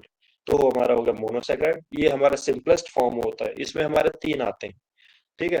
फिर हमारा डाइसैकेराइड है। डाइसैकेराइड मतलब जो 2 मोनो से मिला है, 2 एक-एक, जब हम 2 मोनोसैकेराइड्स को मिला देंगे तो हमारा डाइसैकेराइड बन जाएगा। डाइसैकेराइड में हमारे 3 टाइप के कार्बोहाइड्रेट आते हैं। फिर हमारा पॉलीसैकेराइड है। पॉलीसैकेराइड मतलब जिसमें 2 से ज्यादा होते हैं, 2 से ज्यादा जब हम सैकेराइड्स को मिला देंगे तो पॉलीसैकेराइड बन जाएगा। अब पॉलीसैकेराइड में भी हमारे 3 चीजें आती हैं, किसमें क्या-क्या है ये आपको थोड़ा सा याद करना पड़ेगा, ठीक है। Yes sir. यहाँ तक ये था, मोनोसैकेराइड में ये 3 है, डाइसैकेराइड में ये 3 है और पॉलीसैकेराइड में ये 3 है, ठीक है। ये थी कार्बोहाइड्रेट की क्लासिफिकेशन। फंक्शन मैंने आपको बता दिया। इमीडिएट है, इमीडिएट एनर्जी प्रोवाइडर है, मतलब इंस्टेंट एनर्जी प्रोवाइडर है और सबसे पहले यही एनर्जी प्रोवाइड करेगा। फैट कार्बोहाइड्रेट में से सबसे पहले में यही एनर्जी प्रोवाइड करेगा। डेली रिक्वायरमेंट ये है, ग्राम में हमारी इतना ग्राम चाहिए होता है। अब जो यहाँ पे एक और इम्पोर्टेंट पॉइंट आता है, एक और इम्पोर्टेंट पॉइंट क्या आता है कि मान लो मैंने कार्बोहाइड्रेट लिया तो वो कितनी एनर्जी प्रोवाइड करेगा। तो हमें ये जो देखते हैं ना कि कौन सा मतलब कार्बोहाइड्रेट, फैट, प्रोटीन कौन हमें कितनी एनर्जी प्रोवाइड करता है, तो हम देखते हैं पर ग्राम में। मान लो अगर मैंने 1 ग्राम कार्बोहाइड्रेट लिया तो मुझे कितनी एनर्जी प्रोवाइड करेगा। तो कार्बोहाइड्रेट 1 ग्राम में हमें कितनी कैलोरीज प्रोवाइड करेगा, ऊपर करेगा 4 किलो कैलोरीज। और जो फैट है, फैट हमें कितनी एनर्जी प्रोवाइड करेगा, फैट करेगा हमें 9 किलो कैलोरीज और प्रोटीन भी 4 किलो कैलोरीज ही प्रोवाइड करता है। जैसे कि मैंने बताया था कि फैट सबसे ज्यादा एनर्जी देता है। 1 ग्राम कार्बोहाइड्रेट का 1 ग्राम अगर आप इनटेक कर रहे हैं तो आपको 4 किलो कैलोरीज दे रहा है। वहीं पे आप फैट का 1 ग्राम इनटेक कर रहे हैं तो 9 किलो कैलोरीज प्रोवाइड कर रहा है, मतलब डबल। लेकिन लिमिटेशन क्या है फैट का, उसके लिए बॉडी को टाइम चाहिए। तो ऐसी कोई भी जहाँ पे हमें टाइम चाहिए, मतलब हमारे पास सफिशिएंट टाइम है। सफिशिएंट टाइम का मतलब क्या है कि हमारी इंटेंसिटी कम है। जैसे कि मान लो मेरे को 4 किलोमीटर दौड़ना है, अब 4 किलोमीटर का मैं स्प्रिंट तो लगा नहीं सकता, है ना। तो उस केस में हमें फैट से एनर्जी मिलेगी। और जब 100 मीटर का स्प्रिंट लगा रहा हूँ, मतलब मेरी इंटेंसिटी हाई होगी और वहां पे मेरे को इमीडिएट एनर्जी की रिक्वायरमेंट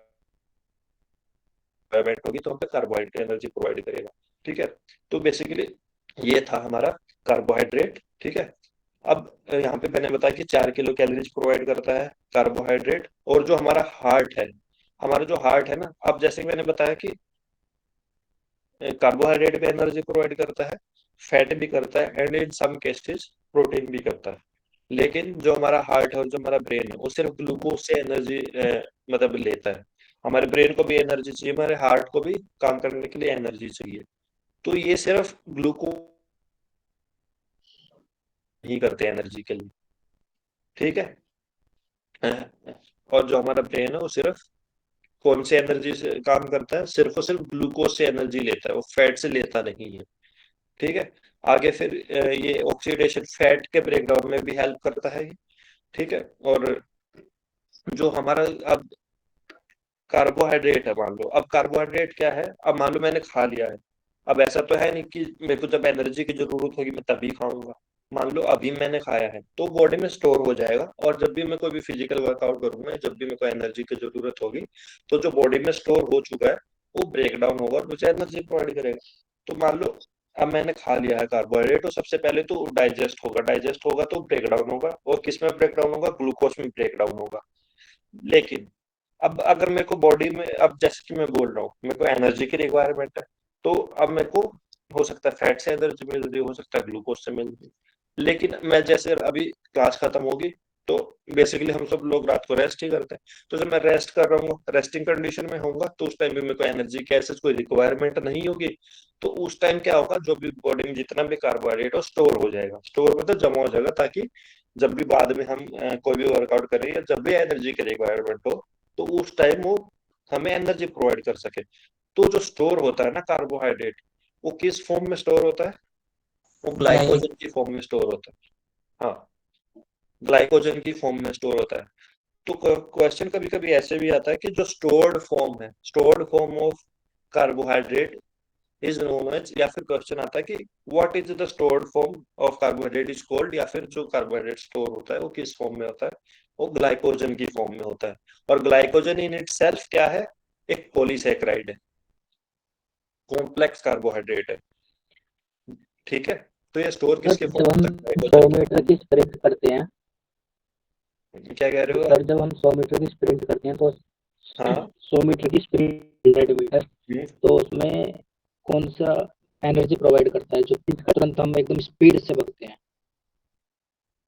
हाँ, जब मैंने बताया ना कि जब भी हमको इंस्टेंट एनर्जी, अब देखो आपको 100 मीटर का स्प्रिंट लगाना है, तो आपको ऐसा तो है नहीं कि आप बड़े धीरे धीरे भाग रहे हैं, आपको थोड़ा लेट एनर्जी मिलेगी तब भी चलेगा। 100 मीटर के लिए तो हमें तो इंस्टेंट एनर्जी चाहिए, तुरंत एनर्जी चाहिए। तो तुरंत एनर्जी कौन देता है, सिर्फ कार्बोहाइड्रेट ही देता है, उसके अलावा तो कोई भी नहीं है। फैट में भी इतनी कैपेबिलिटी नहीं है कि इंस्टेंट एनर्जी प्रोवाइड करे। फैट ज्यादा एनर्जी तो प्रोवाइड करेगा लेकिन इंस्टेंट नहीं करेगा। तो इस केस में हमें कार्बोहाइड्रेट से एनर्जी मिलेगी, और कार्बोहाइड्रेट भी पहले सिंपल फॉर्म में टूटेगा तभी एनर्जी दे सकता है, जब तक सिंपल फॉर्म में ब्रेकडाउन नहीं होगा उससे भी एनर्जी नहीं मिलेगी। एटीपी सीपी सिस्टम के द्वारा कार्बोहाइड्रेट से मिलेगी। आवाज नहीं आ रही है बस तुम्हारी। आवाज आ रही है? हाँ हाँ आ रही है, बोलो। फास्फोजन जो होता है इसमें ग्लूकोज ग्लाइकोजन में बदल के फिर उसमें फास्फोजन करता है 100 मीटर स्प्रिंट में, तो वो कैसे मतलब कैसे करे वो करने के पीछे वो बताया ना कि ये सब हम डिटेल में पढ़ेंगे एनर्जी सिस्टम्स में। ये जो चीजें आप बोल रहे हो ये एनर्जी सिस्टम का पार्ट है बेसिकली। एटीपीपीसी सिस्टम है हमारा, है ना, एटीपीपीसी सिस्टम है, फॉस्फोजन क्राइटेरियन सिस्टम। तो ये हम डिटेल में पढ़ेंगे एनर्जी सिस्टम में। एटीपीपीसी सिस्टम है, उसके बाद हमारा ऑक्सीडेशन सिस्टम है, ग्लाइकोजन है, ग्लाइकोलाइसिस है, ये सब हम पढ़ेंगे एनर्जी सिस्टम्स में। अगर अब अभी उस पर डिस्कशन करने चलेंगे तो हम अपने टॉपिक से डाइवर्ट हो जाएंगे। तो ये सब हम पढ़ने वाले हैं एनर्जी सिस्टम में इन डिटेल। तो ये हमारा कार्बोहाइड्रेट और है 10-13 हो गया टाइम, तो आज हम यहीं तक रखते हैं। बाकी आपको बेसिकली आइडिया लग गया होगा कि कैसे और क्या क्या मतलब होगा, और क्लासेस इसी तरीके से आपके आगे चलने वाले। इसके अलावा जो हमारा फैट, हाँ पूछो आप। सर फैट तो हमारा ब्रेकडाउन जो होता है वो 30 मिनट का। सर आवाज क्लियर नहीं हो रही है।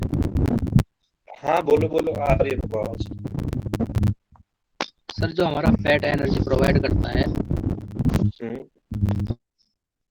तो वो 30 मिनट के बाद ही करता है, उससे पहले करेगा? जैसे कि हमने जो स्टोर हुआ फैट है उससे पहले भी करेगा, ऐसा जरूरी नहीं है। पर सबसे पहले it depends on the intensity. जैसे कि मैं बताया ना, इंटेंसिटी पे डिपेंड करता है, रिक्वायरमेंट पे।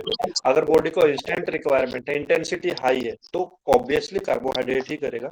लेकिन अगर बॉडी के पास सफिशिएंट टाइम है, मतलब इंटेंसिटी हाई नहीं है, तो उस केस में बॉडी स्विच कर देगी ऑन फैट। लेकिन सबसे पहले चाहे आपकी इंटेंसिटी कुछ भी हो, अगर आप कोई भी वर्कआउट स्टार्ट कर रहे हो, नो डजंट मैटर आपकी इंटेंसिटी क्या है, हाई है लो है, उस केस में सबसे पहले जो एनर्जी प्रोवाइड करेगा वो हमारा कार्बोहाइड्रेट ही करेगा। कार्बोहाइड्रेट इनटेक करते ही ब्रेक डाउन होना स्टार्ट हो जाता है। 1 से 2 घंटे टाइम लगता है भाई। नहीं टाइम लगेगा। Just a second class, 1 minute.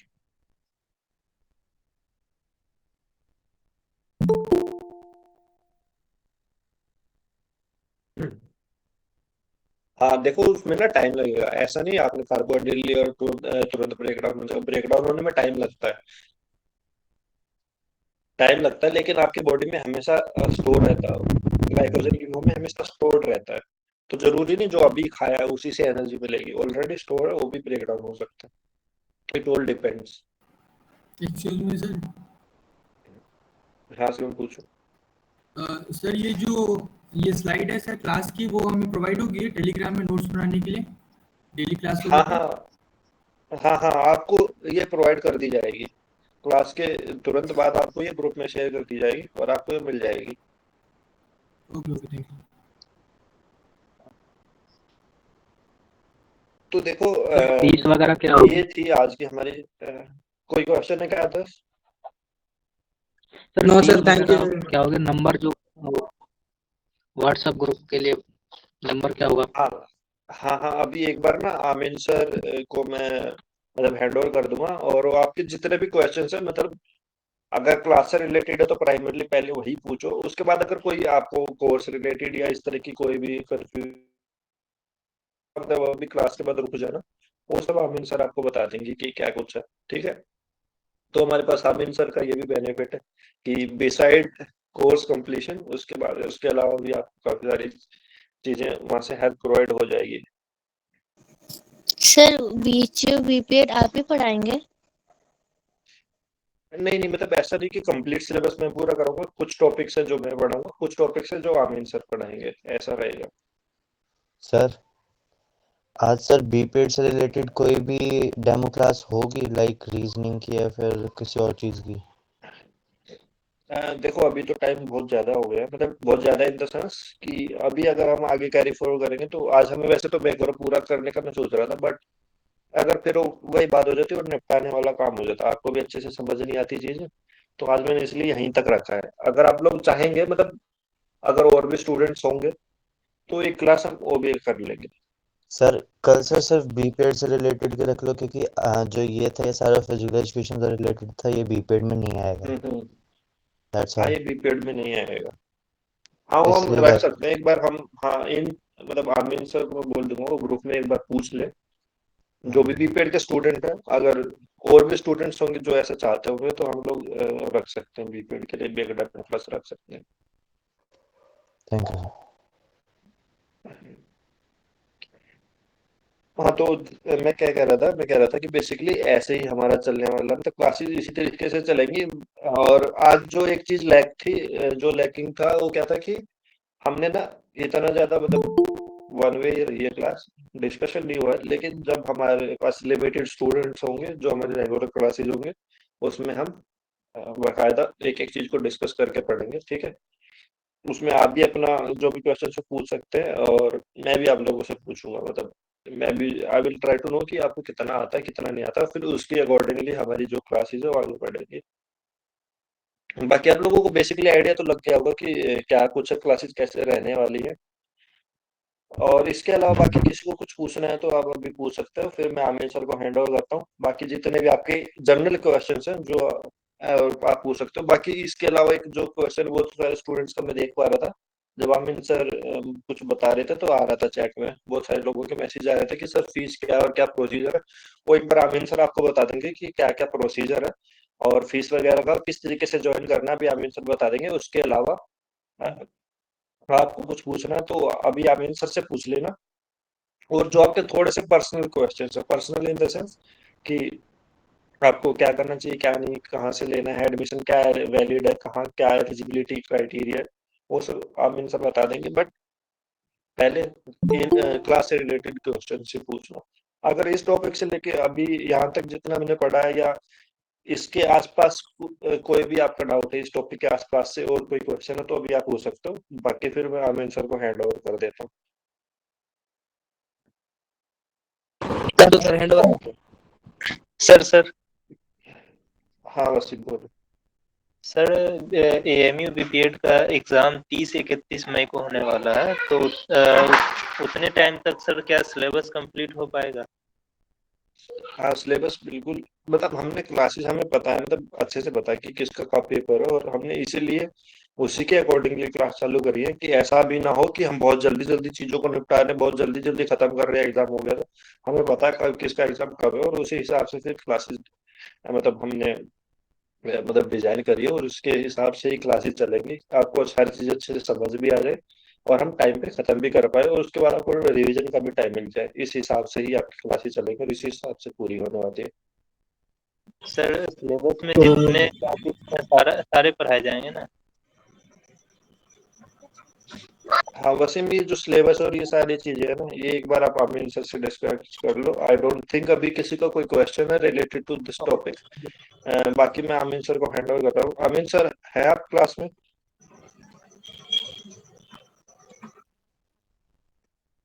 Yes sir. Sir.